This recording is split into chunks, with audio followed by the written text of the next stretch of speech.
नहीं ठीक है।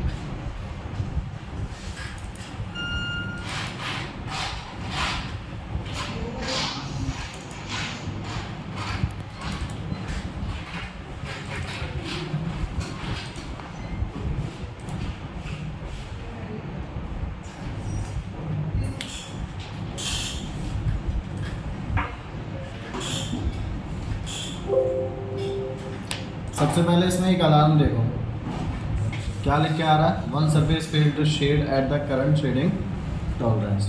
मतलब इसके अंदर कुछ ऐसा है कि भैया जो इसको कम्प्लीटली शेडिंग नहीं दे पा रहा है, तो इसके लिए कर देंगे इसको अभी ओके, इसको भी कर दो ओके।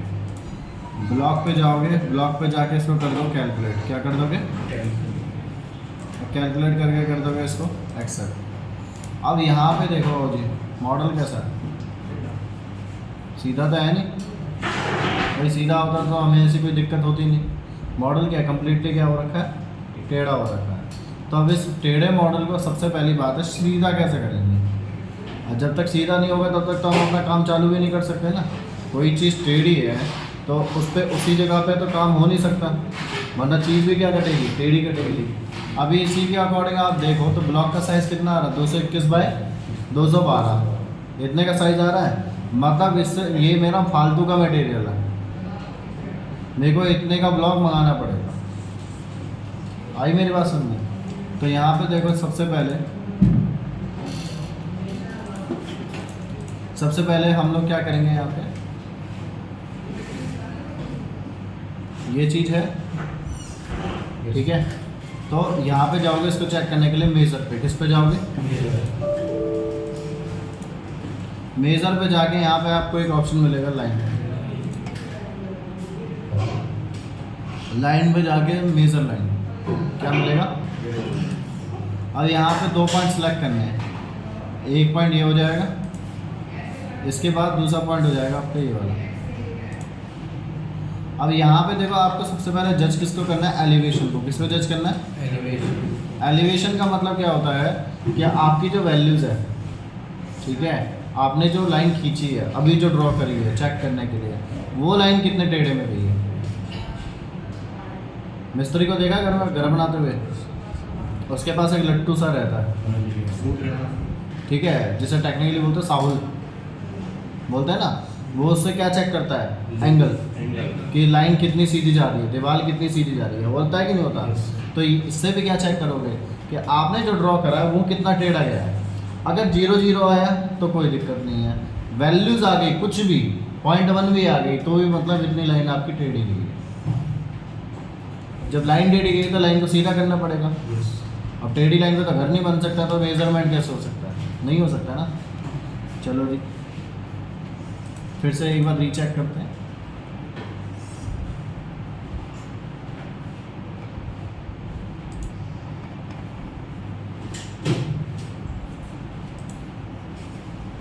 अब आ गया।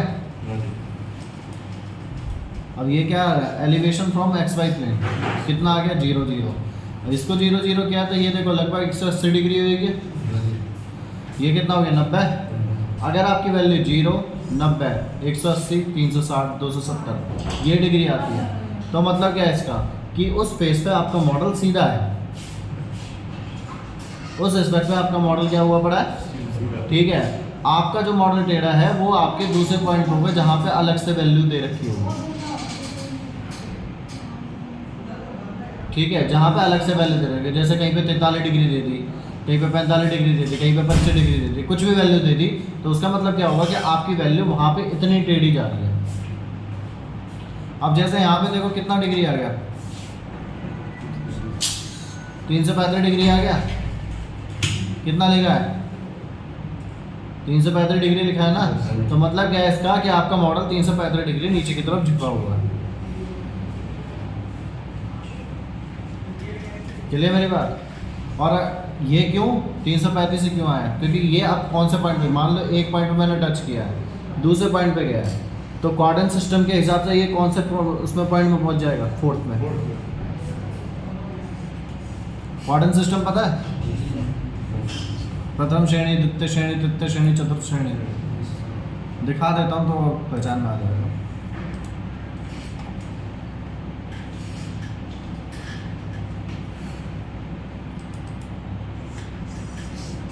ये चीज़ तो देखी होगी।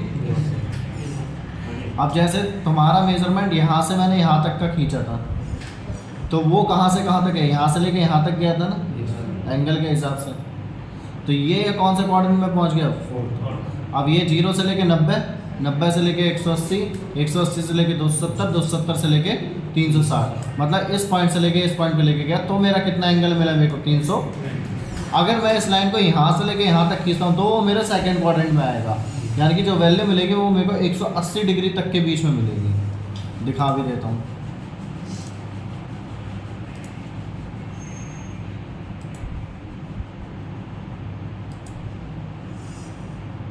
वैल्यू आ गई है,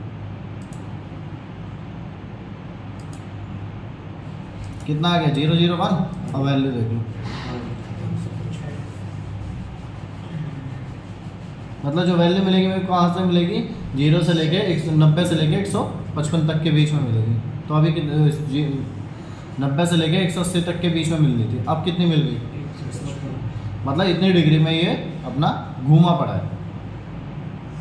आई बात समझ में? अगर आपको कोई ये पूछ ले कि भैया ये बता दे ये मॉडल अभी कौन से क्वाड्रेंट में है या कौन से एंगल प्रोजेक्शन में चल रहा है, तो आप बता सकते हो ना आप कि जी ये सेकंड में जा रहा है या फोर्थ में जा रहा है, अब तो बता सकते हो ना। ठीक है, अब यहाँ पे करना क्या है? इसको सीधा करने के लिए जो वैल्यू आपने ली है उसको कॉपी कर लोगे कंट्रोल C से। ठीक है, मॉडल के ऊपर राइट क्लिक करोगे, एडिट, और एडिट से जाओगे ट्रांसफॉर्म पे। किस पे जाओगे?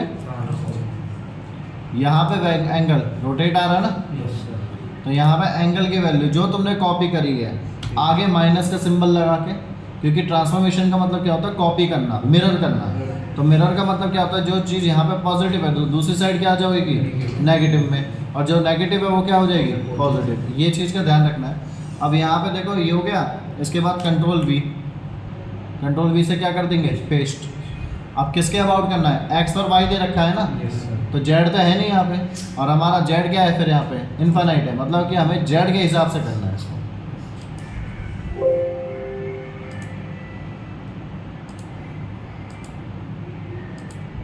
हो गया सीधा? देखो ब्लॉक पे जाके आप वैल्यू चेक करो। अब देखो 165 बाय 100, पहले कितना था? 225 और 221 है ना। अब कितना का फर्क हो गया? 50 mm कम हो गया कम से कम। तो मेरा तो फ़ायदा है ना, मैं इतना मटेरियल कम मंगाऊंगा तो मेरी तो कॉस्ट बचेगी, मेरा तो पैसा बचेगा। क्लियर हुई बात? ठीक है, इसके बाद एक्सेप्ट समझ में आ गया ये वाला? थोड़ा बहुत प्रैक्टिस करोगे तो अपने आप आएगा, वो जो तुम कर नहीं रहे।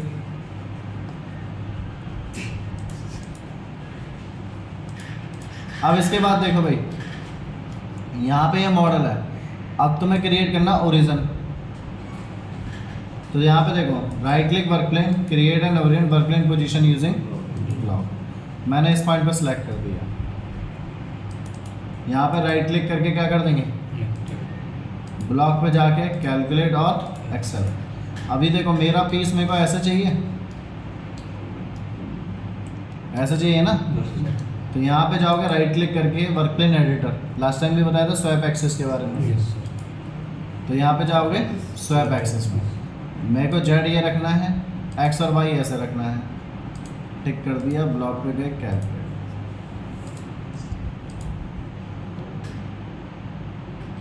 हो गया। अब इसके बाद सेम एज मेरे को अब दूसरी साइड भी काम करना है ना इसके, तो यहाँ पे भी तो ओरिजिन बनाना पड़ेगा। तो ओरिजिन बनाने के लिए अब देखो क्या करोगे, right click work plane, create an, right click work plane, create an origin work plane, work plane position using block. इसके बाद जैसे ऊपर वाले का मिड पॉइंट लिया था, ऐसे अब यहाँ पे घुमा के नीचे वाले का मिड पॉइंट ले लेंगे। राइट क्लिक करके क्या कर दोगे, ब्लॉक पे जाओगे, कैलकुलेट एक्सेप्ट। फिर यहाँ पे राइट क्लिक करके क्या कर दोगे, वर्क प्लेन एडिटर, क्या कर दोगे, यहाँ पे जाओगे ट्विस्ट अबाउट वाई। किस पे जाओगे? अब देखो एक चीज़ को समझो, मार्कर पड़ा है क्या?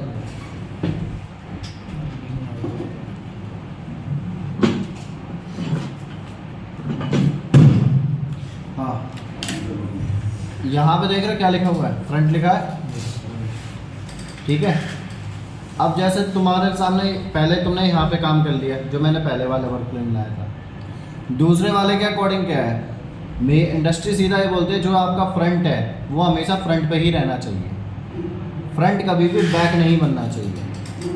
मान लो तुमने ये पॉकेट इधर काट रखी है, ठीक है, अब होगा क्या, समझ लो एक तरह से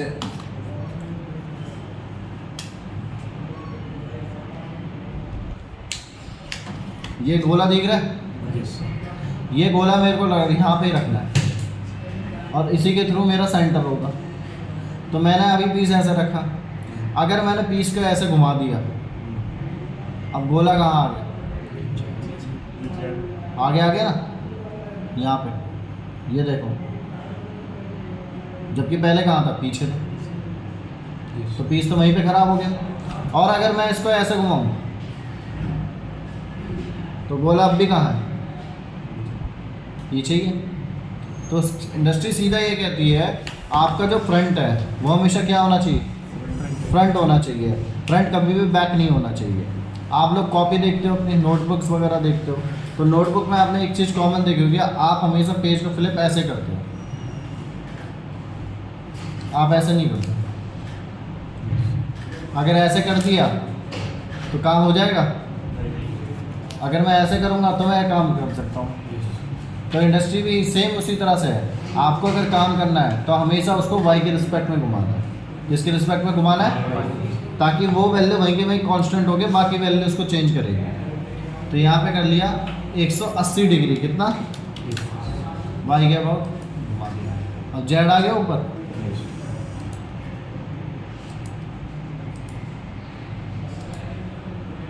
हो गया। अब तुम्हें पहले वाले पे काम करना है तो पहले वाले पे कर सकते हो, दूसरे वाले पे करना है तो अब इसका एक्टिवेट किया। अब देखो पीस घूमा कैसे, ऐसे घुमा ना, ऐसा तो नहीं घुमा।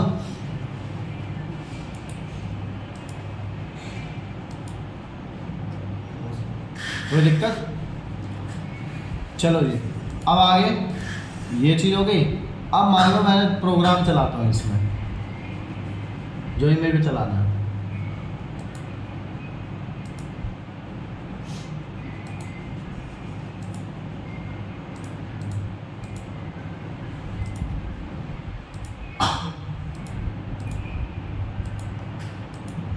कोई भी एक बड़ा टूल चला दे रहा हूँ दिखाने के लिए।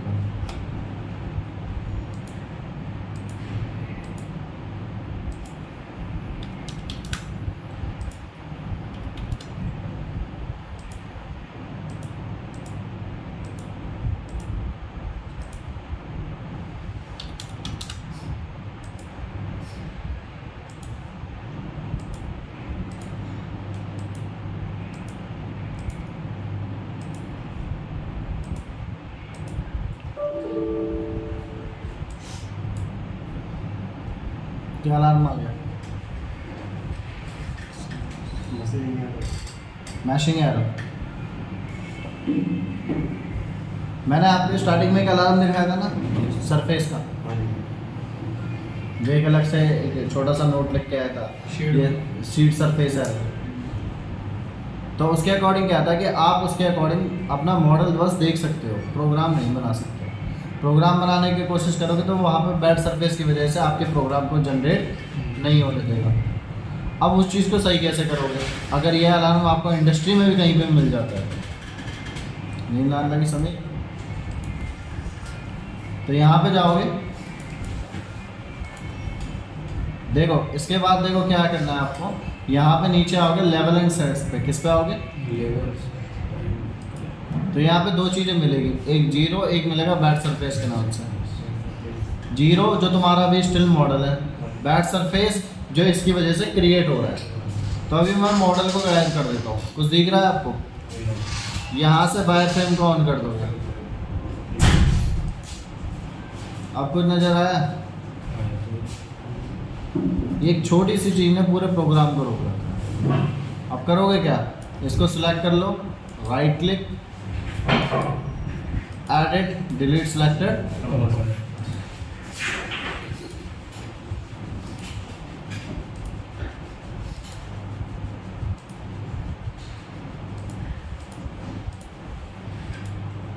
अब वही प्रोग्राम मैं दोबारा चलाता हूँ।